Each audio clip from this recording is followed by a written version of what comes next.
शहर के जाने माने रईस हीराचंद और उनकी पत्नी सुजाता की चमचमाती महंगी कार बंगाल की एक पुरानी बस्ती की सुनसान गली में एक बेरौनक से पुराने मकान के बाहर आकर रुकती है। सुजाता, ये तुम मुझे किस जगह लेकर आई हो? ये तो कोई गरीबों की बस्ती लगती है, यहाँ ऐसा क्या है? हीराचंद के कुछ भी समझ में नहीं आ रहा था कि सुजाता उसे ऐसी अजीब सी जगह क्यों लाई है, जिस मकान में दिन में भी अंधेरा दिख रहा था और धुआं उठ रहा था। आप मेरे साथ अंदर चलिए, सब समझ जाएंगे। यहाँ हमारी हर समस्या का समाधान मिलेगा। सुजाता और हीराचंद आशंकित कदमों से उस मकान में दाखिल होते हैं। तभी उन्हें किसी महिला की बाहरी आवाज सुनाई पड़ती है। चले आओ, चले आओ। हीराचंद ने देखा कि उस मकान के अंदर अंधेरा था। अचानक हीराचंद की निगाह एक कमरे की ओर पड़ी, जिसके अंदर हल्की हल्की सी रोशनी आ रही थी और उस कमरे के अंदर से धुआं उठ रहा था। शायद उस कमरे के अंदर आग जल रही थी। है? ये किसकी आवाज है? यहाँ इतना अंधेरा क्यों है और ये धुआं कैसे उठ रहा है? मेरा तो यहाँ दम घुट रहा है। सुजाता और हीराचंद धीरे धीरे कदमों से उस कमरे के अंदर चले गए। अंदर वाले कमरे में बिखरे बाल वाली एक खूबसूरत सी बूढ़ी औरत सामने जल रही आग में एक मुर्गी की गर्दन काटकर उसका खून गिरा रही थी और मुर्गी का शरीर छटपटा रहा था। ये देखकर सुजाता को उबकाई आने लगी। हीराचंद ने सुजाता की ओर देखकर कहा, तुम ही मुझे यहाँ लेकर आई हो और खुद ही घबरा रही हो। कौन है ये भयानक सी शक्ल वाली औरत और हम यहाँ क्यों आए हैं? अचानक उस औरत ने एक झटके में मुर्गे की गर्दन धड़ से अलग कर दी। ये देखकर सुजाता के मुंह से चीख निकल गई और सेठ हीराचंद भी सहम गया। वो बहुत डरावना नजारा था। ये अघोरा ताई हैं। ये हमें अपनी काली तंत्र विद्या से संतान सुख प्रदान कर सकती हैं। इसलिए मैं आपको यहाँ लेकर आई हूँ। कैसी बात करती हो? जहाँ बड़े से बड़े डॉक्टर सफल नहीं हुए, वहाँ ये मामूली औरत क्या कर लेगी? हीराचंद की बात सुनकर अघोरी ताई ने गुस्से से हीराचंद की ओर देखकर कहा, नादान हीराचंद, काली विद्या में इतनी शक्ति है कि मरे को भी जिंदा कर दे।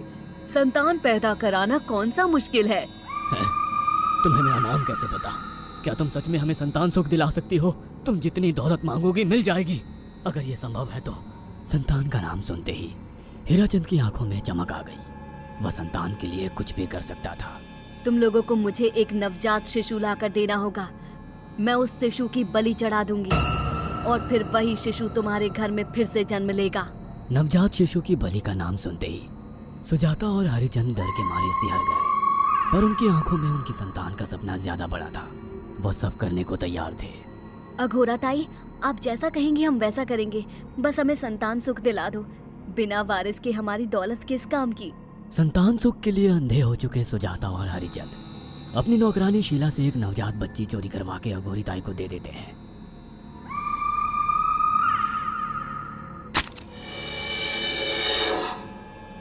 उस शिशु की बलि से सुजाता गर्भवती हो जाती है। देखा आपने अघोरा की तंत्र शक्ति? मुझे उस पर पूरा भरोसा था। चलो चलकर उन्हें धन्यवाद कहते हैं। हीराचंद और सुजाता अघोरा ताई के पास पहुंचते हैं। वो दोनों बहुत खुश थे और अघोरा पर उन्हें अंधविश्वास हो गया था। अघोरा ताई, आप महान तंत्रिका है। आपने वो चमत्कार कर दिखाया जो बड़े बड़े डॉक्टर नहीं कर सके। ये काली विद्या है बेटा। अगर तुम दोनों चाहो तो मैं इस विद्या से तुम दोनों को हमेशा के लिए जवान बना सकती हूँ। क्या सच में ऐसा संभव है? हाँ बिल्कुल, पर इसके लिए तुम्हें जवान लड़के और लड़कियों की बलि चढ़ानी होगी। तुम उन्हें यहाँ तक लाओ, बाकी मैं देख लूंगी। जवान रहने की लालच में अंधे सुजाता और हरिचंद एक अनाथ आश्रमों से हर रोज एक लड़की या लड़के को गोद लेने के बहाने अघोरी के पास बलि चढ़ाने ले जाने लगे। और एक दिन अघोरी ताई ने हीराचंद और सुजाता से इंसानी मांस खाने को कहा। पूरी तरह से इंसान से हैवान बन चुके अब वो दोनों इंसानी मांस खाने के लिए तैयार भी हो गए। ये गर्म खून और मांस खाकर तुम लोगों की उम्र भी बढ़ जाएगी। खाओ इसे। हाँ, सच में ये इंसानी मांस बड़ा स्वादिष्ट है। अघोरा ने अपनी बातों में फंसाकर सुजाता और हरिचंद को नरभक्षी बना दिया था। वो तीनों हर दिन बलि चढ़ाकर खून पीकर मांस खाने लगे। नौकरानी शीला भी नए शिकार लाने में उनकी मदद करती थी, मगर एक दिन शीला को शिकार नहीं मिला। मेम साहब, आज एक भी शिकार हाथ नहीं लगा और मैं बहुत थक गई हूँ और घर जाकर थोड़ा आराम करना चाहती हूँ। कोई बात नहीं शीला, एक छोटा सा काम है, तुम हमारे साथ चलो, लौटते में हम तुम्हें घर छोड़ देंगे। जी मेम साहब। शीला नहीं जानती थी कि शिकार नहीं मिलने से सुजाता और हरिचंद अंदर से बौखला गए थे और उनके दिमाग में एक शैतानी चाल चल रही थी। सुजाता, ये बेहोशी की दवा है। शीला के कार में बैठते ही तुम उसे सुंघा देना। आज हमें इसी की बलि देनी होगी। इसने हमारे यहाँ का बहुत खाना खाया, अब हम लोग इसे खाएंगे। वैसे भी ये आगे चल के हमारे लिए खतरा बन सकती थी। कार में बैठते ही सुजाता शीला को बेहोश कर देती है और वो लोग सीधे अघोरी ताई के यहाँ पहुंच जाते हैं, जहाँ अघोरी ताई शीला की बलि चढ़ा देती है और तीनों मिलकर उसे नोच कर खाते हैं। अघोरी ताई, हमको बलि चढ़ाते हुए पूरा 1 साल हो गया है। हमारा बेटा भी साल भर का हो चुका है। अब और कितनी बलि देनी होगी? बस एक आखिरी क्रिया और बची है, उसके बाद तुम दोनों हमेशा के लिए जवान हो जाओगे। कैसी क्रिया अघोरा ताई? 3 दिन बाद सूर्य ग्रहण है। हमें पास के घने जंगल में एक विशेष क्रिया करनी होगी।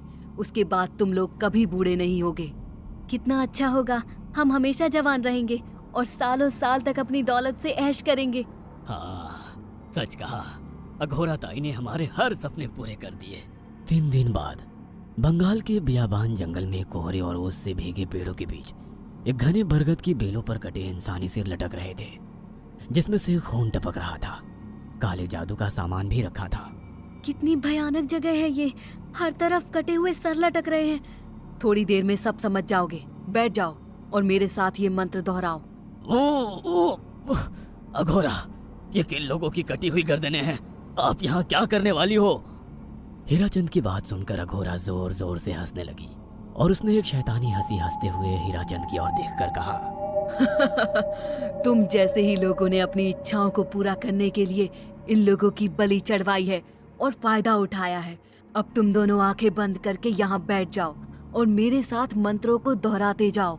अघोरा ने सुजाता और हरिचंद को वशीकरण मंत्र और काले जादू के इस्तेमाल से सम्मोहित कर दिया और देखते ही देखते वो एक भयानक डायन में बदल गई और चीखती हुई बोली, अब मैं तुम दोनों की बलि चढ़ाकर अमर हो जाऊंगी, क्योंकि तुम लोगों ने 100 लोगों की बलि का खून पिया है। देखते ही देखते उस डायन ने फरसे से एक एक करके सुजाता और हरिचंद की गर्दन काटकर जल रही आग में बलि चढ़ा दी और उनका गर्म खून पीने लगी। जब तक तुम जैसे मूर्ख और लालची लोग अपने फायदे के लिए दूसरों को मेरे पास लाते रहेंगे, मैं उनका फायदा उठाकर ऐसे ही उनकी बलि चढ़ाती रहूंगी। दरअसल अघोरा एक डायन थी और अपना स्वार्थ पूरा करने के लिए उसने हीराचंद और सुजाता की लालच का फायदा उठाकर उनकी भी बलि चढ़ा दी। बुरे काम का बुरा ही नतीजा मिलता है। अगर आपको हमारी ये कहानी पसंद आई हो तो इसे लाइक और शेयर करना ना भूलें।